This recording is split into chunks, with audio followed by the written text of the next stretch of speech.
वाहिगुरु जी का खालसा वाहिगुरु जी की फतेह। गुरु प्यारिओ, अज आपां गुरु गोबिंद सिंह जी दी तलवंडी तो अगे दी यात्रा बारे गल करांगे। तलवंडी दा डल्ला रईस अमृत छक के सिंह सज चुका सी।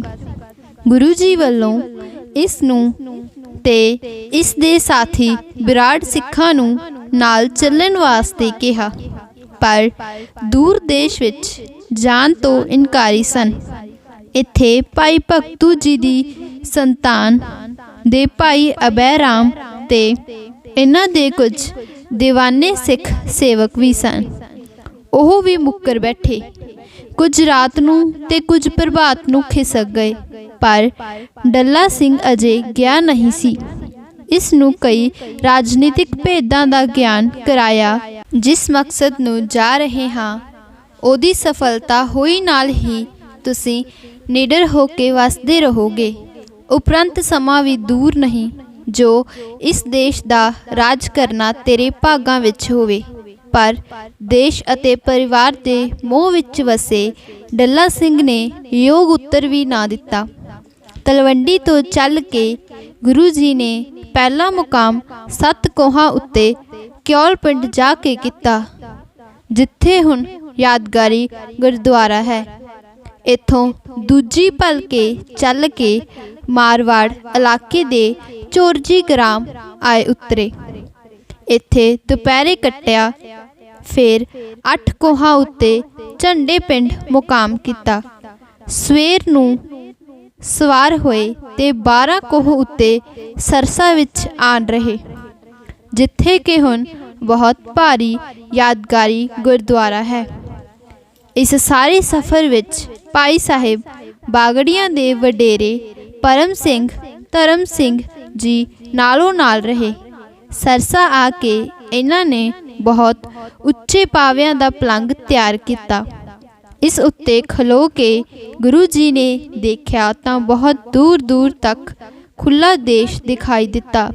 गुरु जी ने सरदार डल्ला सिंह नूं आख्या, देख इस देश दा राज तैनू दे के समाज वधाउणा है। जो तुझको देनो हित राज करहै वधावन सकल समाज।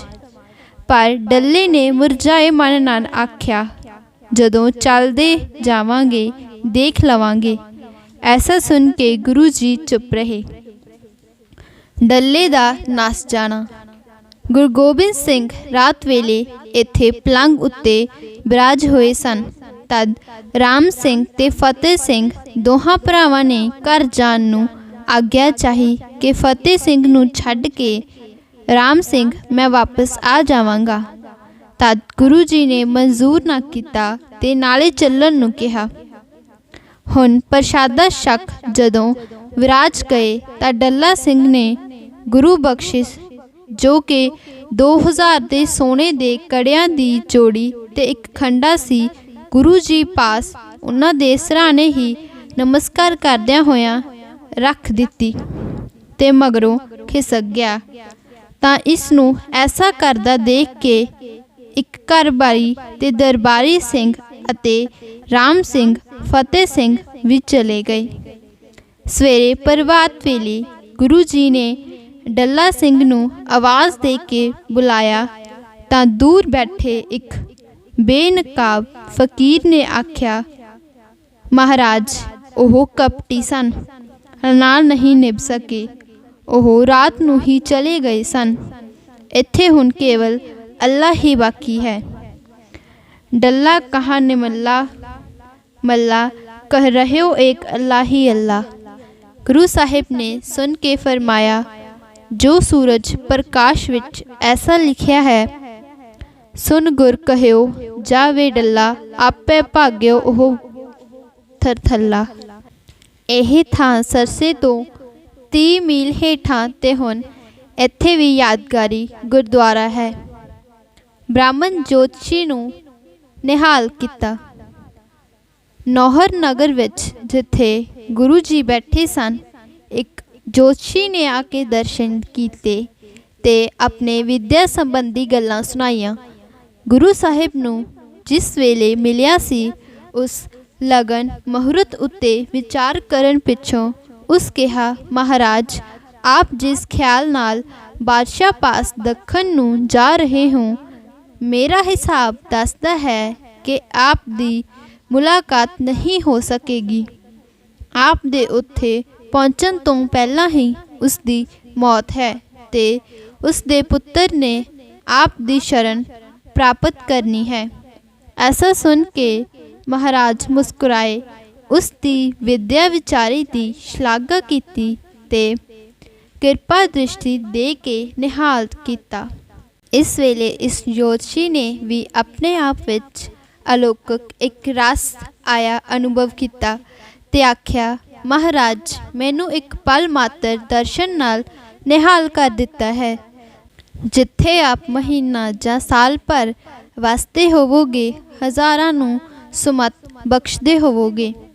ਤਾਂ ਗੁਰੂ ਜੀ ਫਰਮਾਏ ਕਿ ਬਿਨਾਂ ਸ਼ਰਧਾ ਦੇ ਕੋਈ ਫਲ ਨਹੀਂ ਪਾ ਸਕਦਾ। ਕੋਈ ਵੇਲਾ ਹੀ ਸ਼ਰਧਾਵਾਨ ਹੁੰਦਾ ਹੈ ਜੋ ਲਾਭ ਪ੍ਰਾਪਤ ਕਰਦਾ ਹੈ। ਇਸ ਪਰਥਾਏ ਗੁਰੂ ਜੀ ਨੇ ਇੱਕ ਐਸੀ ਹੀ ਕਥਾ ਸੁਣਾਈ। ਇੱਕ ਵਾਰ ਇੱਕ ਵਪਾਰੀ ਵਪਾਰ ਕਰਨ ਦੇ ਖਿਆਲ ਜਾਂਦਿਆਂ ਹੋਇਆਂ ਆਪਣੇ ਨਾਲ ਲਵੇਰੀ ਗਊ ਨੂੰ ਇੱਕ ਐਸੀ ਦੇਸ਼ ਵਿੱਚ ਜਹਾਜ਼ ਉੱਤੇ ਚੜ੍ਹਾ ਕੇ ਲੈ ਗਿਆ ਸੀ ਜਿੱਥੇ ਕਿ ਐਸਾ ਜਾਨਵਰ ਨਹੀਂ ਸੀ। ਵਪਾਰੀ ਨੇ ਇੱਕ ਦਿਨ ਖੀਰ ਬਣਾ ਕੇ ਆਪਣੇ ਕਿਸੇ ਉੱਥੋਂ ਦੇ ਦੋਸਤ ਨੂੰ ਖਵਾਈ। ਉਹ ਹੈਰਾਨ ਹੋਇਆ, ਇਸ ਦੀਆਂ ਖੂਬੀਆਂ ਨੂੰ ਸਮਝਿਆ ਤੇ ਦੁੱਧ ਚੋਣ ਦੀ ਰੀਤ ਨੂੰ ਦੇਖਿਆ ਸੀ।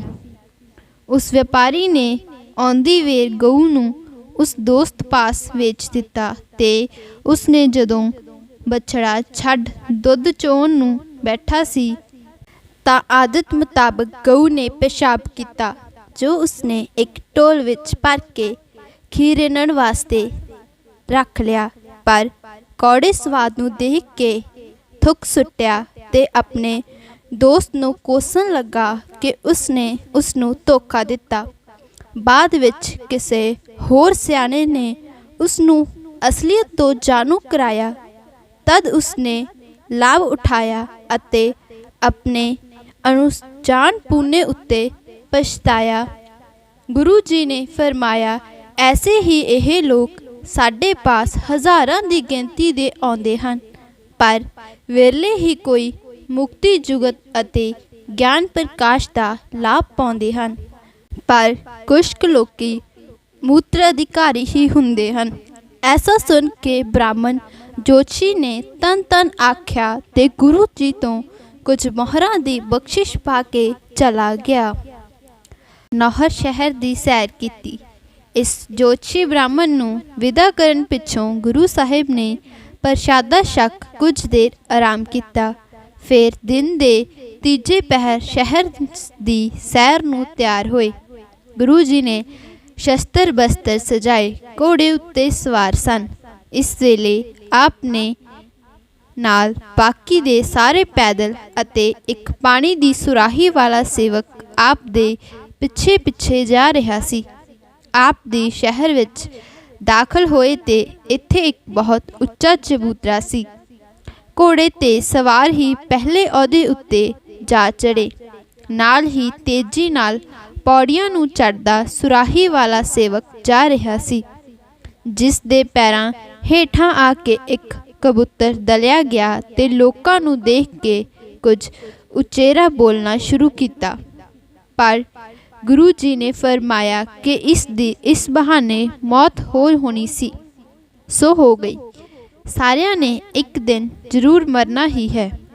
ਗੁਰੂ ਸਾਹਿਬ ਵੱਲੋਂ ਇਹ ਇੱਕ ਸਹਿਜ ਸੁਭਾਅ ਅਤੇ ਵਿਚਾਰ ਦੀ ਗੱਲ ਸੀ, ਪਰ ਉਹਨਾਂ ਲੋਕਾਂ ਨੇ ਫਿਰ ਵੀ ਬੁਰਾ ਮਨਾਇਆ ਤੇ ਕੁੱਟਦੇ ਰਹੇ। ਕੁਝ ਬੰਦੇ ਸਿਆਣੇ ਸਨ। ਉਹਨਾਂ ਨੇ ਗੁਰੂ ਸਾਹਿਬ ਨੂੰ ਸਧਾਰਨ ਕੋਈ ਸਵਾਰ ਨਾ ਜਾਣਿਆ ਤੇ ਅਦਬ ਨਾਲ ਨੇੜੇ ਹੋ ਕੇ ਸਮਝਣਾ ਚਾਹਿਆ ਆਪ ਕੌਣ ਹਨ। ਤਦ ਨਾਲ ਦੇ ਸਿੱਖਾਂ ਤੇ ਕੁਝ ਬੈਰਾੜਾਂ ਦੇ ਦੱਸੇ ਉੱਤੇ ਉਹ ਵੀ ਨਿਮਰਤਾ ਵਿੱਚ ਆਏ ਤੇ ਮਾਫੀ ਮੰਗ ਲਈ ਸੀ। ਗੁਰੂ ਜੀ ਨੇ ਸ਼ਹਿਰ ਦੇਖਣ ਦੀ ਖਾਹਿਸ਼ ਨਾਲ ਇੱਥੇ ਆਏ ਹਾਂ ਦੱਸਿਆ, ਅੱਗੇ ਨੂੰ ਹੋ ਤੁਰੇ। ਐਸਾ ਹੋਣ ਪਿੱਛੋਂ महाराज ने बाजार वाल चाले पाए। बड़े बड़े दुकानदार ते आरती लोग गदैलियां उत्ते बैठे मोहरां दे ढेर लाए गेंदे ते कई तरह दीयां वस्तां भी वेच रहे सन। गुरु साहिब ने ਸਿੰਘਾਂ ਨੂੰ सुना के ऐसा वचन फरमाया, समा आ गया खालसा पंथ दा तेज वधेगा, जो अड़ेगा झड़ेगा। सिंह भी फेरा पाउणगे, कारण ऐसा बनेगा कि शहर नूं लुटणगे। थोड़े सालां दी देर पिछों ऐसा होएगा। गुरु जी ने ऐसा वाक किया। ऐसा वचन कीते मगरों गुरु साहिब वापस डेरे छीन तलाई उत्ते आए अते प्रशादा छकन छकाउण पिछों गुरु जी सने सारियां ने आराम किया। फिर प्रभात नूं जागे अते इशनान ध्यान मगरों कुछ जल पानी छकिया ते अगे नूं चाले पाए। परम सिंह धर्म सिंह भरावां उत्ते बख्शिश। इस सारे सफ़र विच परम सिंह ते धर्म सिंह ने बहुत सेवा की। जिथों भी गुरु जी ने चाले पाने हुंदे यह अगले मुकाम की पुछ करके पहले ही पैदल जा पहुँचते ते अपने थकेवें का ख्याल ना करते सन। हथियार नाले रखते ते जिथे पुजदे उसे वेले उथों लकड़ी लैंदे ते घड़ के पलंग तैयार कर रखते हुंदे सन। गुरु साहिब अंतरयामी ने इन्हां दी खेचल ते सेवा उत्ते जरूर रीझना सी। इत्थों नौहर शहर तो चाले पा के गुरु जी ने 18 कोहां उत्ते भादरा नगर विच मुकाम किया।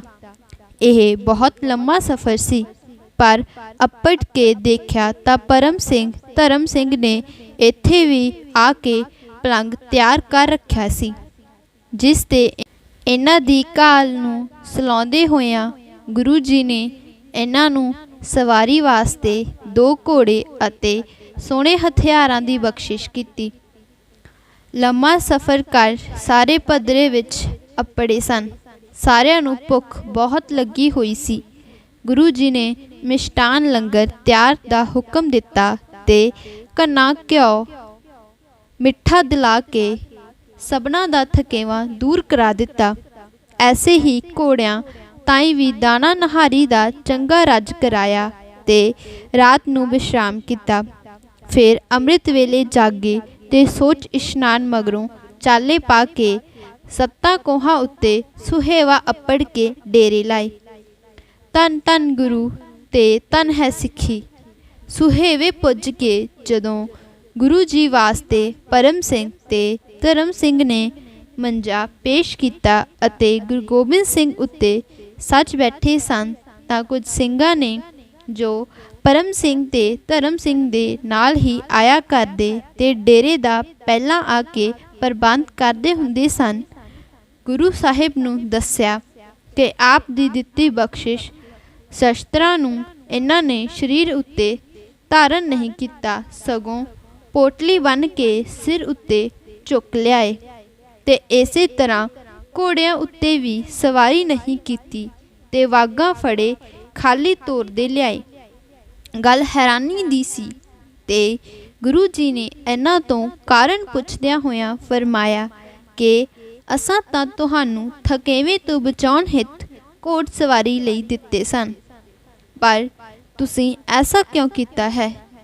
ऐसा सुन के परम सिंह ते धर्म सिंह दे नेत्रां विच प्रेम दे अथरू भर आए ते गुरु चरनां नूं छूंदे होए बोले, महाराज आप दी महान किरपालता जो बख्शिश कीती है, इस बख्शिश नूं असीं अदुੱਤੀ जाणिया ते वरतों दी बजाय संभाले रखना योग समझिया है, ताकि बेअदबी दा दोष ना होवे। ऐसा सुन के गुरु साहिब भी सरूरे गए ते प्रेमियां दे प्रेम रंग विच भिज के आख्या, जे ऐसा ही विचार है तां तुहाडी जीवा भी तलवार दी धार दा असर करेगी। जिस तां तुहाडा जो वाक निकलेगा ओह तलवार दे वार तो छेती कार करेगा। ਐਸਾ ਵਰਦਾਨ ਦੇਖ ਕੇ ਗੁਰੂ ਸਾਹਿਬ ਨੇ ਇਹਨਾਂ ਨੂੰ ਨੇੜੇ ਬਿਠਾਏ, ਸਤਿਕਾਰਿਆ ਤੇ ਬਹੁਤ ਪਿਆਰ ਕੀਤਾ। ਗੁਰੂ ਸਾਹਿਬ ਇੱਥੇ ਹੀ ਸੁਹੇਵੇ ਵਿੱਚ ਜਿਸ ਥਾਂ ਬੈਠੇ ਸਨ, ਸਾਹਮਣੇ ਇੱਕ ਜੰਡ ਦਾ ਬ੍ਰਿਛ ਸੀ, ਜਿਸ ਦੇ ਉੱਤੇ ਪਿੱਪਲ ਦਾ ਪੇੜ ਉੱਗਿਆ ਪਿਆ ਸੀ। ਗੁਰੂ ਜੀ ਨੇ ਉਸ ਵੱਲ ਦੇਖ ਕੇ ਫਰਮਾਇਆ ਕਿ ਪਿੱਪਲ ਦਾ ਪੇੜ ਜਿਸ ਵੇਲੇ ਬਹੁਤ ਵੱਧ ਕੇ ਜੰਡ ਨੂੰ ਹੇਠਾਂ ਦਬਾ ਲਏਗਾ ਅਤੇ ਹਰ ਪਾਸੇ ਤੋਂ ਢੱਕ ਚੁੱਕੇਗਾ, ਉਸ ਵੇਲੇ ਮੇਰਾ ਖਾਲਸਾ ਬਹੁਤ ਵਧੇਗਾ। ਅਜੇ ਤਾਂ ਖਾਲਸਾ ਗੋਡਿਆਂ ਭਾਰ ਚੱਲਦਾ ਹੈ, ਪਰ ਵਕਤ ਆਏਗਾ ਕਿ ਤੁਰਕਾਂ ਨੂੰ ਮਾਰ ਲਵੇਗਾ, ਜਦੋਂ ਕਿ ਜਵਾਨੀ ਚੜ੍ਹੇਗਾ। ਐਸਾ ਸੁਣ ਕੇ ਸਮੂਹ ਸਾਥੀ ਖਾਲਸਾ ਨੇ ਗੁਰੂ ਚਰਨਾਂ ਉੱਤੇ ਸੀਸ ਨਿਵਾਇਆ ਤੇ ਧੰਨ ਧੰਨ ਸਤਿਗੁਰੂ ਕਿਹਾ। ਸਤਿਨਾਮ ਵਾਹਿਗੁਰੂ।